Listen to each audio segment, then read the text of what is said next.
میرا سوال یہ ہے کہ آج کل صحت کے شعبے میں آرٹیفیشیل انٹیلیجنس کا رجحان بہت زیادہ بڑھ رہا ہے، تو ڈاکٹر ہونے کی حیثیت سے پیارے حضور آپ کی رہنمائی اور ہدایت چاہتا ہوں کہ مستقبل میں اخلاقی بنیادوں پر کس پر اعتبار کیا جائے، کیونکہ میں انفیکشس ڈیزیز ڈاکٹر ہوں. اس کی اگزامپل یہ ہے کہ اگر میں کسی کی تشخیص کر کے کوئی اینٹی بائیوٹک پرسکرائب کرتا ہوں اور آرٹیفیشیل انٹیلیجنس کو کہتی ہے اس ڈاکٹر نے غلط اینٹی بائیوٹک پرسکرائب کیا یا اینٹی بائیوٹک کی تمہیں ضرورت ہی نہیں ہے، تو اس کو کیا کرنا چاہیے؟ بات یہ ہے کہ آرٹیفیشیل انٹیلیجنس کو کس نے فیڈ کیا ہے؟ وہ آپ جیسے ڈاکٹروں نے کیا ہے نا.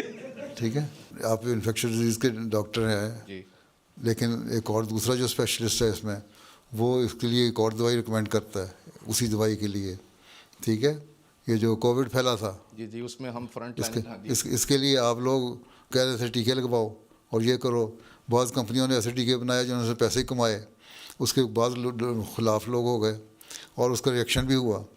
اس ریئیکشن کا جواب آپ کوئی نہیں دیتے. آپ کہتے ہیں جی اتنی پرسنٹ لوگ کامیاب ہوئے، اتنے پرسنٹ صرف اچھے رزلٹ نہیں آئے. ٹھیک ہے، اس کا مطلب ہے کہ پروفیشنلی کیونکہ آپ کے 70% سے اوپر رزلٹ آ گئے، وہ پرومزنگ رزلٹ ہیں، اور جو پرومزنگ رزلٹ ہے اس کا مطلب ہے کامیاب ہے. اور وہ جو 30% ہے وہ زیادہ شور مچانے والا ہے. جی جی 70% جو کیور ہو گیا اس نے شور نہیں مچانا، اس نے نہیں بتانا.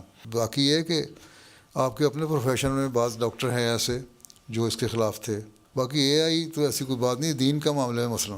جی جی ہم نے یہاں ایک سوال فیڈ کروایا کہ یہ اس کا جواب کیا ہے. اے آئی نے جواب دیا کہ اس کے لیے حدیث یہ ہے، اس کو اس طرح جواب ملتا ہے.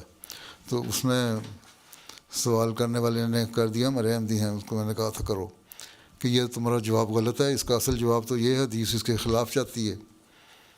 تو اس نے کہا ہاں تم ٹھیک ہو، میرا جواب غلط تھا. تو اے آئی نے خود مان لیا. ٹھیک ہے، تو یہی آپ کے میڈیکل پروفیشن میں حساب ہے اے آئی کا. تو اتنا آپ ریلائی نہیں کر سکتے اس پہ، نہ ٹرسٹ کر سکتے ہیں. وہ کوئی اپنا دماغ تو نہیں ہے اے آئی کا. اے آئی کے پیچھے دماغ تو آپ کا چل رہا ہے نا. ٹھیک ہے، ایک دفعہ نے فیڈ کر دیا، اس نے جواب دے دیا. یا بہت ساری جو ویوز ہیں اس کے سامنے آ گئے، اس کی اس نے کنسالیڈیٹڈ رپورٹ بنا کے ایک رزلٹ جو تھا وہ بنا دیا کہ یہ ہونا چاہیے. اس پہ آپ کو رپورٹ دے دیتا ہے وہ. تو اس لیے آپ لوگوں کو یہ بتائیں کہ اے آئی پہ زیادہ ٹرسٹ نہ کرو. اصل ہم تمہیں دیکھ رہے ہیں اور تمہیں بتا رہے ہیں کہ تمہارا یہ بیماری ہے، اس کے یہ تمہارے ٹیسٹ جو ہیں. اول تو یہ ہے کہ آج کل جو ڈاکٹر ہیں نا، وہ جو ہیں زیادہ ریلائی کرتے ہیں ٹیسٹ پہ.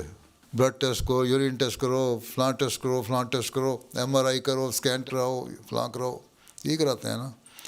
جو پرانے ڈاکٹر جو تھے، جس طرح ڈاکٹر ازمیر اسماعیل صاحب، جو گائنیکالوجی بھی تھے، جنرل سرجن بھی تھے، آرتھوپیڈک سرجن بھی تھے ہیں، اور ای این ٹی اسپیشلسٹ بھی تھے ہیں، وہ سارے کام کرتے تھے اور لوگوں کے سمٹم دیکھ کے علاج کر دیا کرتے تھے. یا پرانے طبیب جو ہوتے تھے، جس طرح خلیفۃ مسیح اول کے بارے میں آتا ہے کہ نبض دیکھ کے بتاتے تھے کہ کس کو کیا بیماری ہے. وہ تو آپ لوگوں کو پتہ کچھ نہیں. تو جو لیبارٹری ٹیسٹ ہے ان کے اوپر آپ کو زیادہ انحصار ہوتا ہے. تو پھر آپ کو بتانا پڑے گا تمہارے لیبارٹری ٹیسٹ یہ کر رہے ہیں، اس کی بنیاد پہ میں یہ تمہیں ریکمینڈ کر رہا ہوں. اے آئی جو ہے وہ غلط کہہ رہی ہے، اس کے پاس سارے لیبارٹری ٹیسٹ نہیں آئے. تو اب تو کیونکہ لوگوں کو بھی تسلی اس زمانے میں ٹیسٹوں سے ہوتی ہے زیادہ، اور ڈاکٹر ذرا غور سے دیکھ لے، اسٹیتھوسکوپ لگا کے دیکھ لے تو اسی سے علاج ہو جاتا ہے. اب ہمارے روا میں ایک خاتون تھیں، وہ بیمار ہو گئیں بڑی. ڈاکٹر مرزا منور احمد صاحب نے اس کا دیکھا گیا، ان کے گھر میں ہی کام کرنے والی تھی، بلڈ پریشر وغیرہ دیکھا اور اس کو دوائیاں دیں، اس کے بخار شخار ہوگا، بلڈ پریشر ہائی ہوگا، اس کی دوائی دے دی ہوگی.